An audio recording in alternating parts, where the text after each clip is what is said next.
Hmm. C'est ce genre d'épisode qui me fait vraiment regretter qu'on ait autant de remplissage pourri dans cette série.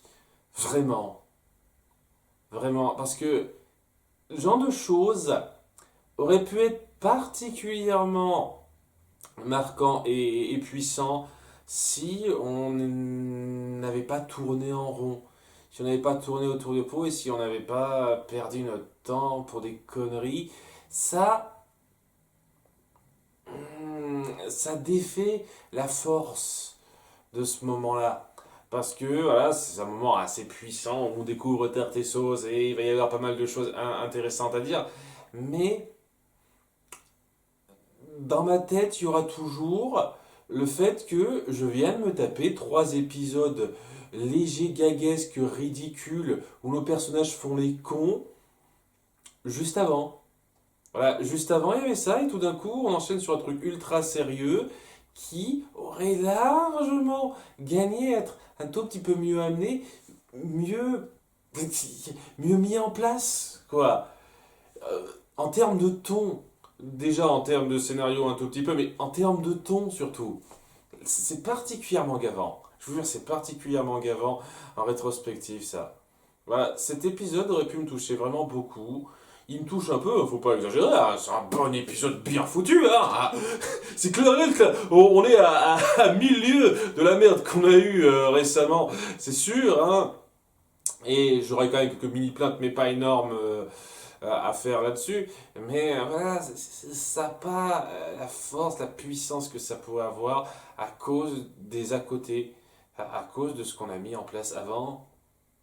Je veux dire, même si on avait viré les 3 épisodes précédents, faut pas oublier que on avait majoritairement un arc, l'arc des îles, qui était loin d'être super réfléchi ou quoi que ce soit, même quand ça faisait progresser l'intrigue, hein. Même quand ça faisait progresser l'intrigue, c'était à un certain moment très gaguesque et un petit peu con sur les bords. Donc, ouais, qu'on parte sur un truc aussi sérieux et poussé en termes de développement de personnages, de ton, d'ambiance, ça fait chier. Ça fait chier de voir que vous n'êtes pas foutu de garder un ton, en fait. Et ça fait tellement envisager quelque chose de 1000 fois mieux pour la série globalement quand on voit que ça peut aller dans ces eaux-là. Hein, et d'ailleurs, c'est un peu ce que je ressens depuis le début quand je vois l'épisode 5 qui pour l'instant reste facilement le meilleur épisode pour moi, le plus fort en termes de ton, de puissance des événements. Et là, c'est un gros rappel de la chose, vous voyez. Se dire, ouais, ça peut aller loin, ça peut être super sérieux, ça peut être super fort, mais quand ça veut. Et malheureusement, c'est pas super souvent. Et donc, il y a cette espèce de d'amertume à découvrir ce genre d'épisode parce que j'ai dit putain quoi, ça aurait pu être dans ces eaux-là, dans ce ton-là, durant toute la série et ça aurait pu être génial. Vraiment génial. Mais c'est pas le cas. Bon, on va se lancer dans la critique de l'épisode, enfin la réaction, hein, une fois de plus, faut pas considérer ça comme une critique super poussée.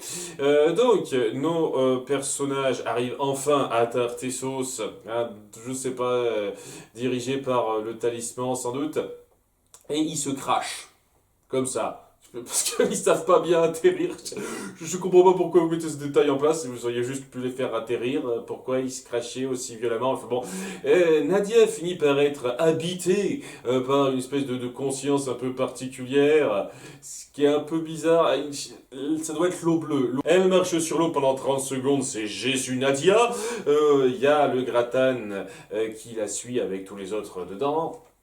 Et ils finissent par être attirés, amenés via les pouvoirs de Nadia, via une espèce d'ouverture au centre d'une cascade. Parce que oui, Tartessos, oui, j'en ai pas parlé, Tartessos, c'est pas visible comme ça, hein, c'est bien caché ce truc-là.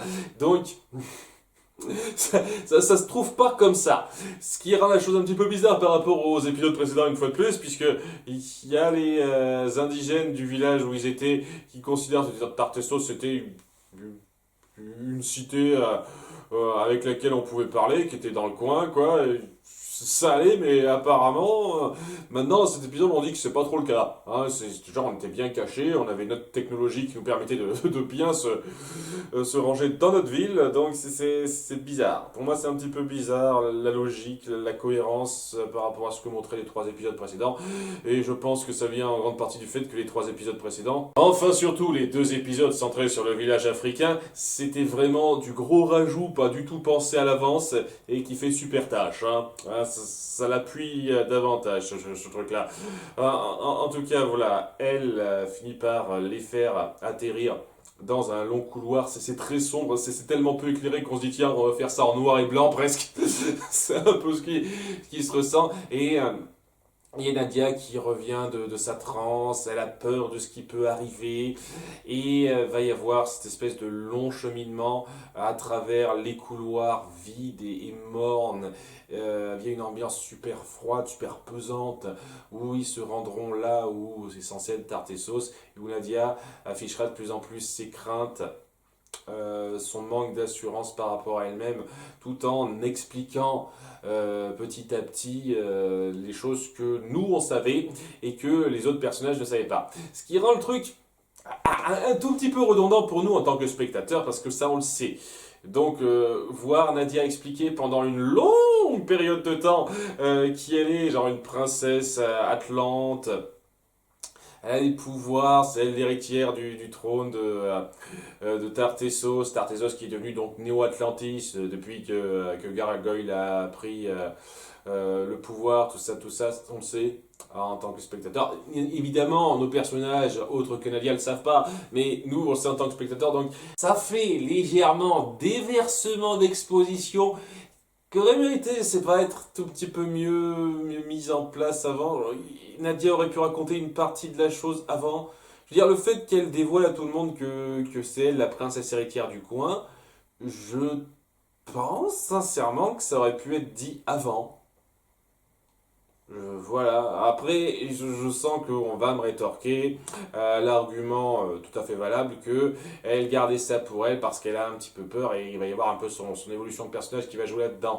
Elle a un peu peur de comment on l'apercevrait et elle doit se mettre un peu face à elle-même dans cet épisode.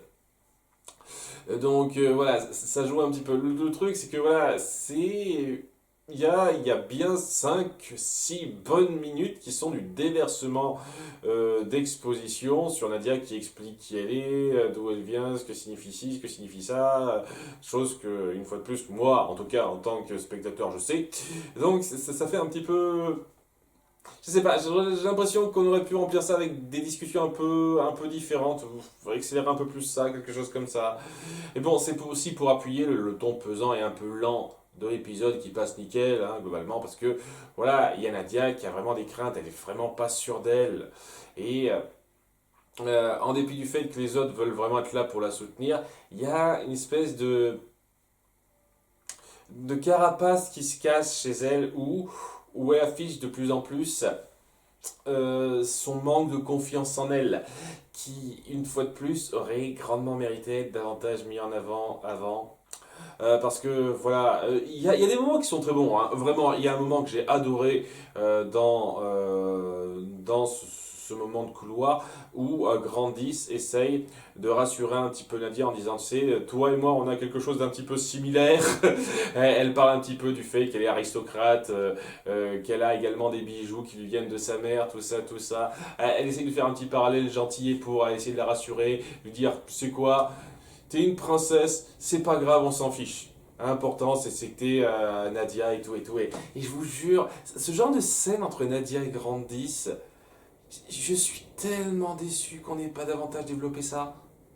Je veux dire, dans l'épisode 28, on a commencé à faire un truc qui me plaisait bien, et dans tout ce qui a suivi après, il y a quasiment eu aucun moment un tant soit peu intéressant entre Nadia et Grandis.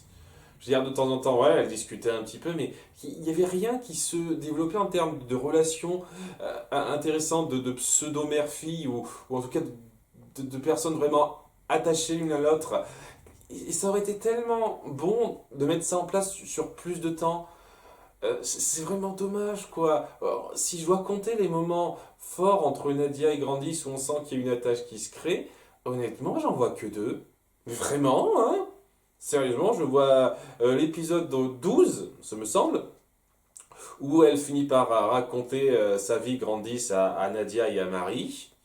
On a l'épisode donc 28, comme je l'ai dit, où on voit qu'elle se retrouve un petit peu par rapport à Nemo et le fait que Grandis veuille un petit peu s'occuper d'elle passe juste par substitution à Nemo, mais aussi parce qu'elle ressent une attache particulière envers elle, et c'est tout. Et dans tous les remplissages à la con que vous nous avez fait, vous auriez pas pu nous faire plus de moments entre Grandis et Nadia comme ça? Pourquoi, en comptant cet épisode-là, il n'y a que trois moments vraiment forts entre elles, alors que ça aurait été encore plus fort, plus puissant si on avait mis plus ça en place? Et c'est ça le truc qui me frustre pas mal dans cet épisode. Et puis le fait qu'il est bon, une fois de plus, il est bon, il n'y a rien de très mauvais à en dire. Hein. Vraiment, une fois de plus, les petites plaintes que j'ai, c'est pas gravissime. C'est que il aurait pu être vraiment ultra impactant si on avait mis ça en place. Mis tellement de choses en place dans ces relations et dans ce ton qu'on veut nous donner. En tout cas, ouais, je perds un peu mon temps, hein, mais ouais, c'est un épisode un peu particulier, assez pivot, où on passe enfin aux choses sérieuses. Et ça amènera donc Nadia à avoir vraiment ce grand complexe où elle finit un petit peu par s'avouer elle-même qu'elle se déteste. Genre, ouais, il y a le pouvoir des Atlantes de l'eau bleue qui peut permettre de détruire le monde, de faire des grandes choses.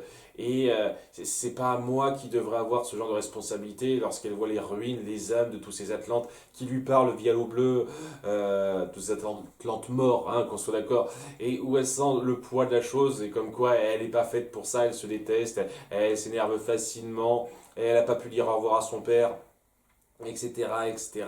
Très bon moment, très fort, etc. Le truc, je trouve qu'il y a très peu de moments qui ont appuyé ça. Je veux dire, la seule fois, honnêtement, où on essaye, où on appuie de façon vraiment marquante de ce que j'essaye de me souvenir, que Nadia a ce problème, ce complexe de, de ne pas aimer qui elle est, c'est un tout petit peu après ses au revoir, les au revoir qu'elle n'a pas osé dire à Nemo. Voilà, donc elle découvre qu'il est son père et elle s'en est voulu après, elle n'osait rien dire. Ça, c'était un moment assez fort et honnêtement, c'est le seul moment où on appuie ça. Je vois aucun moment où on montre dans son comportement, dans sa façon d'afficher ses émotions, qu'elle a l'air de se détester particulièrement. On a davantage insisté sur le fait que, ben voilà, hein, elle est végétarienne, elle s'énerve facilement, et elle n'a pas l'air de le regretter énormément après coup, quoi. Elle a juste son tempérament, hein, qui est pas super agréable, mais elle affichait un tempérament, elle affichait pas un après-coup après. Comme quoi, ouais, punaise, je me suis énervé, je m'en veux un petit peu, je fais une petite réflexion sur moi-même après. Non, on n'a rien de ça. Ou alors dites-moi, donnez-moi des moments où je suis censé remarquer ça dans les épisodes avant. C'est vraiment. J'ai envie d'être pris dans l'émotion de ce passage-là parce que c'est fort. Vraiment, superbement interprété. On sent la rancœur du personnage. Ouais, j'ai envie de pleurer pour elle tout de suite. Mais j'essaye de me situer tous ces moments où ça a été appuyé, amené avant, et je vois que bah, rapidement, le moment où elle n'a pas pu dire au revoir à son père. C'est tout. Le reste du temps, j'ai jamais eu l'impression qu'elle avait cette espèce de vision d'elle-même où elle se détestait particulièrement. Ça n'a jamais été grandement mis en place. Et avec tout le temps que vous avez passé à la rendre désagréable avec ces petites lubies du moment, ces crises de nerfs, est-ce que vous auriez pas pu faire ces moments-là? Faire ces moments où elle se pose, où on la montre un petit peu, regretter un petit peu ce qu'elle fait, se sentir mal pour elle-même, pour certaines actions qu'elle fait. À aucun moment on l'appuie. Je ne me souviens pas d'un seul moment comme ça. Alors voilà, citez-moi des moments où je suis censé ressentir ça chez elle avant. J'en en vois aucun. Bah, à part, une fois de plus, au revoir avec Nemo, quoi. Donc, c'est c'est frustrant. C'est frustrant. Je me suis tapé des tonnes d'épisodes ultra légers, ultra gaguesques. Il y a deux, trois épisodes là aussi, une fois de plus, une grosse connerie, quoi, où elle était amoureuse de façon ultra gaguesque d'un beau gars, quoi, qui était de passage. C'était complètement léger et ridicule. Et juste après ça, on enchaîne sur ce genre de. C'est tellement frustrant. C'est tellement frustrant. Ça pourrait être tellement plus puissant si ça donnait davantage l'impression d'avoir été réfléchi à l'avance. Parce que ce genre de choses, ce genre de scène, en termes d'émotion, en termes d'écriture, c'est du haut niveau. Ça a le potentiel d'être extraordinaire. Et ça n'atteint pas ce stade-là. C'est bon, une fois de plus, mais c'est pas extraordinaire parce que c'est pas né. Et sinon, il y a un petit détail qui gêne un tout petit peu le moment émotion. Et là c'est d'un point de vue technique. Et pour dire que l'animation, même si elle s'est améliorée depuis la dernière fois, elle est toujours pas exempte de défauts à ce moment-là. Vu qu'il y a Jean qui essaye de la consoler à ce moment-là. Et on a cette espèce d'animation qui saute. Une fois de plus, je vous montre l'extrait non remonté. C'est tellement maladroit de faire ça. À la limite, si vous aviez vraiment du mal à faire de l'animation plus poussée que ça parce que vous n'avez pas le budget, c'est pas faire quelque chose de moins saccadé. Essayez de faire un truc qui tient bien, avec des plans plus fixes, qui donnent une fluidité un peu meilleure. Là, ça gâche un petit peu le moment, quoi. Je trompe. En tout cas, voilà. Ils finissent par trouver un escalator géant. Il y a un grand escalier énorme de 200 marches ou un truc comme ça qui les mène donc à une espèce de plateforme en haut qui donc se trouve être Neo Atlantis ou plutôt Tartessos. Je sais pas, je pense pas que Neo Atlantis se situe ici, ça me paraît difficile. Après que Nemo a dévasté le coin en détruisant la tour de Babel, ils ont dû s'installer ailleurs, les Neo Atlantis, je pense. Hein, donc voilà, ils arrivent donc vraiment aux ruines là, de la cité de Tartessos. Et une fois de plus, ça me fait me demander mais comment ça se fait que les autres cités africaines du coin, quoi, pas loin, aient reconnu ça, quoi. Mais bon, c'était le détail, c'était le détail. Et voilà, arrivé là, elle finit par lâcher le dernier morceau, la dernière chose qui fait qu'elle se sent super mal dans sa peau, Nadia, c'est que c'est une extraterrestre. Elle n'est pas humaine, elle vient d'une autre planète à 277 années-lumière. Et donc, ouais, je ne suis même pas comme vous, je ne suis pas humaine, qu'est-ce que je vaux rien, tout ça, tout ça. Et je tiens à dire un truc. Alors, vous avez joué là-dessus pour appuyer la détresse de Nadia, c'est très bon, hein. Mais je trouve que ça aurait pu tout aussi bien marcher si vous aviez juste dit que c'était une ancienne civilisation qui n'est pas de la même espèce que l'Homo sapiens, par exemple. Voilà, c'est une ancienne espèce, pas tout à fait aussi humaine que celle de maintenant, donc elle est vraiment totalement détachée. Et je pense que l'effet aurait été le même. Je maintiens vraiment personnellement que le coup des extraterrestres, c'est c'est assez superflu. Alors, à moins que vous jouiez là-dessus de façon un tant soit peu notable par la suite. Oui, parce qu'ils finissent par expliquer un petit peu certaines choses par rapport à la tour de Babel, comme quoi alors, si c'était pas censé être une arme, c'était censé servir à quoi? Ben, à communiquer avec notre terre natale, c'est-à-dire notre planète dans le cadran mon cul à 277 années-lumière. Voilà, ça servait à ça. Mais est-ce que ça va avoir une utilité particulière, ça? Il va y avoir besoin de communiquer avec la planète. On va jouer sur cette planète lointaine d'une quelconque façon. J'ai du mal à le croire. Ou alors ce sera très certainement assez décevant avec le peu d'épisodes qui restent. Ça me surprendrait en tout cas. Ah, mais bon, voilà quoi, c'est histoire d'appuyer, de mettre le dernier clou sur son manque d'estime de soi, Nadia. Genre, tu vois, je peux même pas être avec toi, je ne suis même pas humaine, je n'ai provoqué que des problèmes, tout ça, tout ça. Et c'est ça qui l'a conduit à vouloir se suicider. Ah ouais, carrément, je dirais, ils sont sur une grande plateforme en hauteur et elle se dit tiens, je saute parce que voilà, ma vie ne vaut rien, je suis pas faite pour ça. C'est un moment super fort, super, super froid, super prenant et elle se réveille après parce que l'eau bleue ne veut pas la laisser mettre fin à ses souffrances comme elle le pense. Et il y a tout le monde qui est vachement inquiet pour elle. Il y a Marie qui pleure, Grandis qui lui donne une claque, qui dit ne me fais jamais ça, merde. On tient à toi, merde. Ne te suicide pas, on s'en fout que tu sois une alien. Voilà, une fois de plus, hein, on s'en fout que tu sois pas une Homo sapiens sapiens. Pour moi, ce serait pareil, hein. Je savais, hein, ça aurait eu le même poids, hein. Et voilà, tout le monde se réunit pour lui dire on tient à toi, nous ne pense plus à ça par la suite, tout ça, pour qu'elle se rassure un peu plus. Ça un moment d'émotion super fort, vraiment. Et après, on découvre un truc un peu gros, personnellement, une stèle juste à côté qu'elle peut lire. Et donc, ouais, on explique un petit peu le fait qu'elle sache lire ce texte-là, en dépit du fait qu'apparemment elle a plus été sur Atlantis depuis pas mal de temps, même si c'est pas super clair comment fonctionne sa mémoire, tout ça. Parce qu'en fait, c'est l'eau bleue qui, une fois de plus, c'est une sorte de grosse base de données en fait. Hein. C'est une grosse base de données comme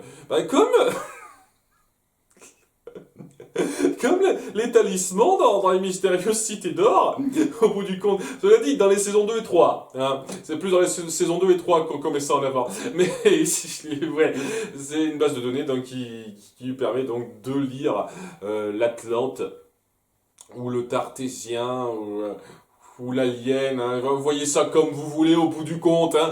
Et ça dit que c'est un monument qui a été fait en l'hommage de Nadia par ses parents pour sa naissance le 31 mai 1974.